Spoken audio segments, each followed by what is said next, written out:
My fellow Vincentians, greetings. I think we can all agree that one of the most pressing problems facing us today is the epidemic of crime sweeping our country.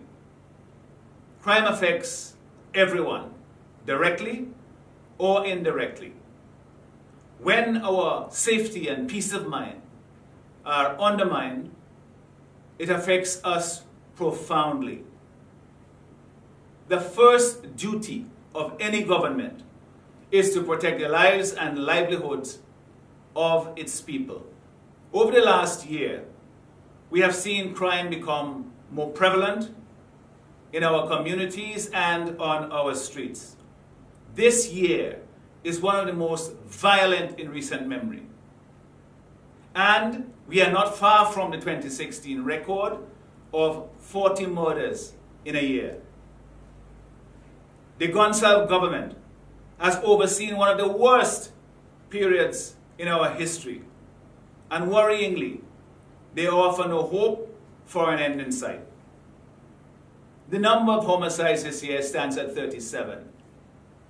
Most have been victims of gun violence, and there were other gun-related crimes that did not result in death. All are profoundly serious for our country. St. Vincent and the Grenadines' current murder rate is 36 out of every 100,000 and is among the worst in the OECS. My friends, you and I know that this is a crisis. The only people who seem to think otherwise are those in government. Instead of tackling the problem and proposing solutions, the Prime Minister and Minister of National Security appears to dismiss the alarming upsurge in violent crime with statements that young males have a fascination with guns and that the youth should live in the real world and not the one they see on social media and films. Such casual remarks fail to appreciate the gravity of the problem and fail to assure the community that help is on the way. Law enforcement personnel feel unsupported and demoralized. They are denied the tools to fight crime effectively. Also, there are credible reports of commendable efforts in investigating crimes being thwarted by undermining interventions. Simply put, criminals have been literally getting away with murder. They no longer fear being caught and being punished. Reversing this requires tough choices and a willingness to be decisive and determined in combating crime. It requires, most importantly, understanding the real world in which young people are living and have been living over the past 2 decades of this government. We note, for example, that unemployment is extremely high. In June this year, the World Bank reported that youth unemployment is a staggering 41% of persons between the ages of 15 and 24 years. This rate exceeds that of our neighbors in St. Lucia at 38.7%, Barbados at 30.6%, and Trinidad and Tobago at 12.7%. And it far exceeds the average for Caribbean small states of just over 25%. We further note that poverty has gotten worse in our country. As governments before had done, the present government commissioned an assessment of poverty in St. Vincent and the Grenadines. They reported that study for the period 2008 to 2018 has still not been released by the government. But we got a copy and we made it public. The damning evidence in that report was that poverty in this country got worse over the period of ULP government, moving from 30.2% of the population in 2008 to 36, or just over 36% in 2018. In some communities, the situation worsened dramatically. Against this backdrop, criminality continues to project an emboldened face in our society. Coming out of a spate of shootings earlier this year, there were reports of individuals associated with known gangs threatening to take justice into their own hands, night or day, and in any place of their choosing. Though the powers that be dismiss these threats and incidents as being restricted to a small group of people, recent events bring home to us this stark reality.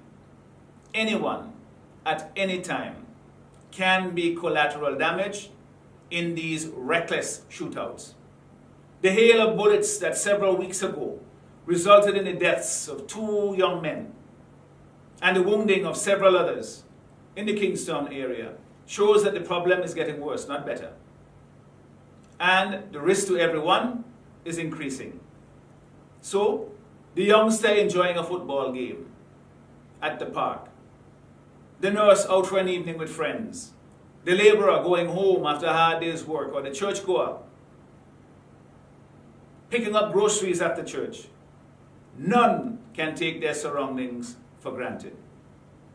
Unfortunately, any of them could become an unintended victim because stray bullets don't know who they hit and they don't care who they kill.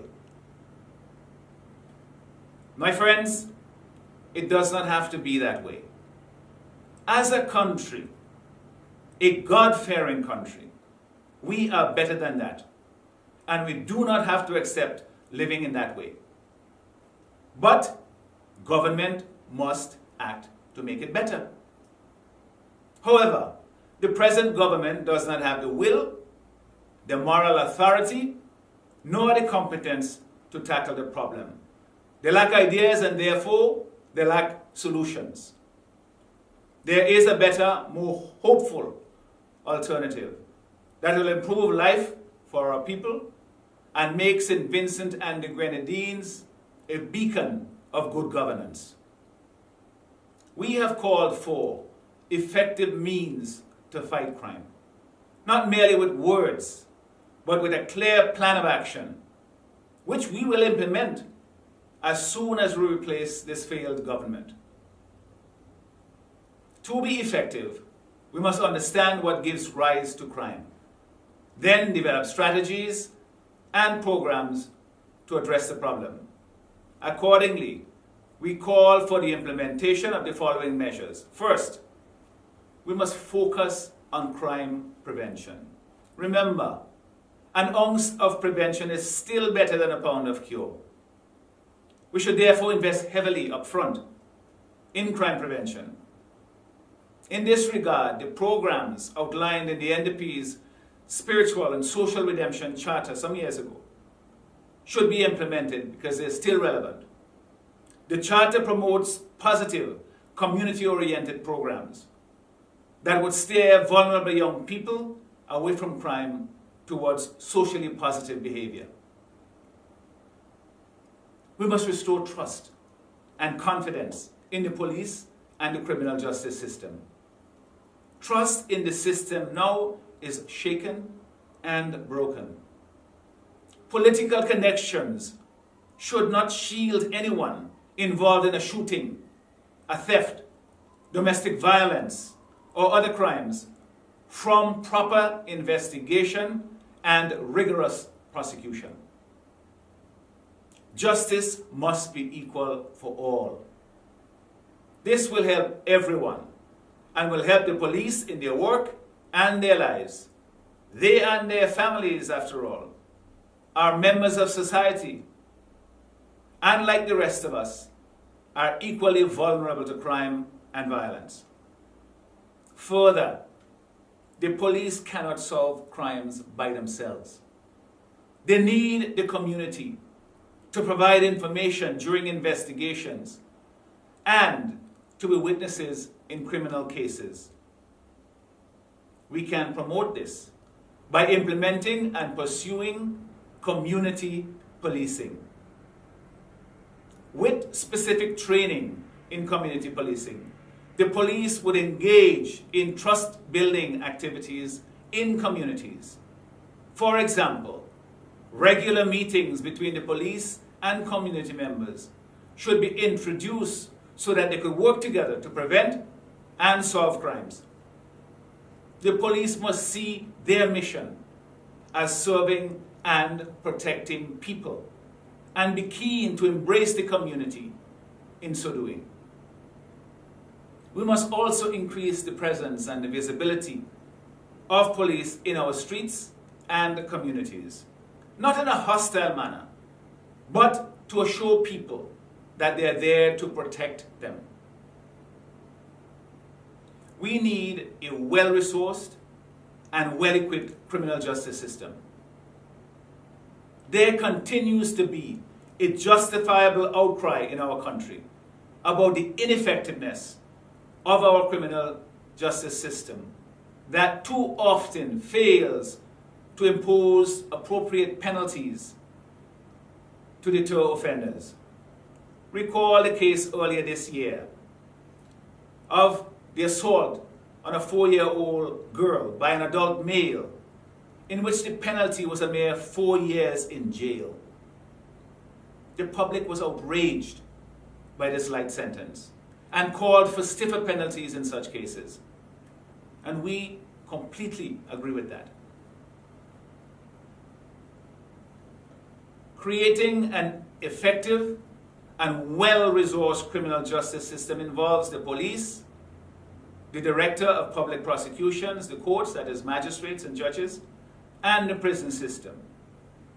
It is vital that these components are appropriately equipped and that they function professionally and independently. It also involves reviewing our criminal laws and revising them to provide greater sentencing options for magistrates and judges.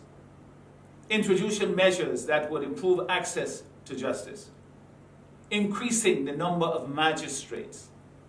Expanding the High Court and improving its facilities.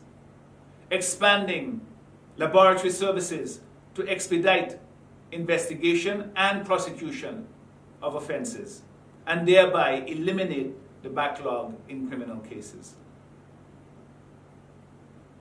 The system must also support victims of crimes, such as rape, sexual assaults, and domestic violence, to help them to recover and resume their lives as best they can. Further, we must promote rehabilitation of offenders. Fighting crime is not only about punishing offenders. It must also involve rehabilitation.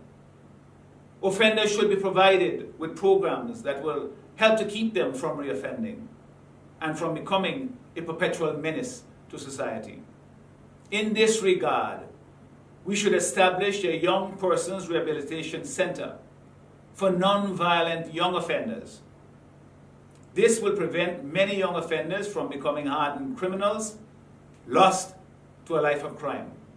Focusing on rehabilitation is not coddling criminals, as some might say. On the contrary, it is effective crime fighting that protects all of us. Rehabilitation has been proven to work and is cost effective. We should also reintroduce the police cadet service to provide young people with an avenue for entering the police service. We must professionalize and modernize the police service. To achieve the best outcomes in crime fighting, the best officers must be recognized, supported, and rewarded. This includes reviewing remuneration and promotion practices for the police including the auxiliary police, and ensuring that they are done not as political favors, but on merit. Fairness is key to success. Modern police stations should be constructed in suitable locations. These new stations and existing ones must be equipped with basic crime-fighting tools. Notably, the most basic of all, reliable transportation and modern communication and crime-fighting technologies.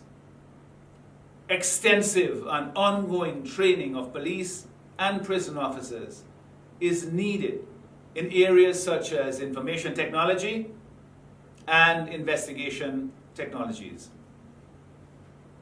There must also be specialization of service where necessary. For example, a separate fire service with substations in various parts of the country should be established. This will create career opportunities for officers and improve crime fighting. Another example of specialization required is in combating tourism-related crimes, which are so damaging to our economy. A special service to investigate and prosecute such crimes, including against yacht visitors, is urgently needed because they require a quick response and measures to keep victims properly informed about their cases even after they have left our shores. Predial larceny is another area that requires special attention. Agriculture, as we all know, is critical to our economy. But the stealing of farmers' crops and animals is out of control and is destroying agriculture and destroying farmers' livelihoods. There can be no tolerance for such crimes. For though they may not make the headlines, they hurt farmers badly and do terrible damage to our economy. Combating predial larceny requires more than just rural constables, though. It requires a comprehensive approach that involves tackling agricultural commodities or tracking agricultural commodities and animals and punishing offenders who are detected, including those who aid and abet thieves by buying the goods from them at cut-rate prices. The upholder, as well as the thief, must be held accountable. And we must be serious about that. The auxiliary police. This police service plays a pivotal role in assisting the regular police service in the day-to-day duties and in providing security for ordinary people, especially for children at our schools. We salute you for what you do, but we know that even after all your hard work, there is little or no benefits for you, and this causes low morale. We believe that all auxiliaries, the traffic wardens, tourist police, rural constables, should be pensionable. That is fair and just. There must also be opportunities for training and promotion. Such measures, they demonstrate a respect for the workers in this area and would improve their morale and performance. Domestic violence and sexual violence against women and girls are a plague in our country. One case is one too many. But the current widespread nature of the problem is a national disgrace. It must be addressed urgently and seriously. These types of offenses require sensitivity and specialized training to investigate and prosecute effectively.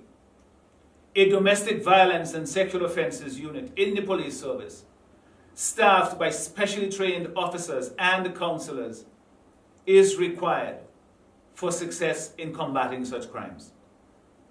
Also, importantly, wherever possible, prosecution must be pursued, even when the victims do not wish to proceed. Finally, the mission of the police is to serve and to protect. But they can only do so when they themselves stay within the scope of the law. Acting in the name of the law does not give license to the police to abuse crime suspects or other people. To stamp out such abuse, a civilian complaint commission should be established to receive complaints from civilians and also from fellow police officers against police misconduct. This process will reduce police abuse and it will promote better relations between the police and the people and make policing more effective. Finally, it is no longer enough for us to simply hope that things will get better with the passage of time, or that the criminals will come to their senses and behave better. We must have a plan that will reduce crime and make us safe again. We know that rising crime is not a problem that will be solved overnight, and that there is no single, all-encompassing solution. Some measures can be implemented immediately with great effect. For example, Coast Guard patrols can end yacht break-ins. Other measures must start now and take effect over time. To summarize, we will introduce community policing, strengthen the police service and justice system, and rebuild trust in them. Equip the police service with modern tools and procedures to defeat criminals. Provide programs for rehabilitation for young offenders to help to prevent them from reoffending.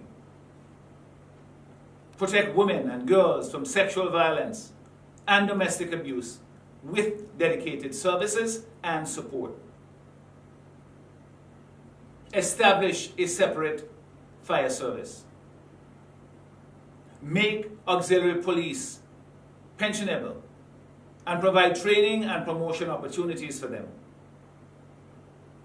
Finally, have streamlined procedures and specialized units to respond to tourism-related crimes, especially yacht break-ins, and predial larceny, that is, the stealing of farmers' animals and ground provision and other crops.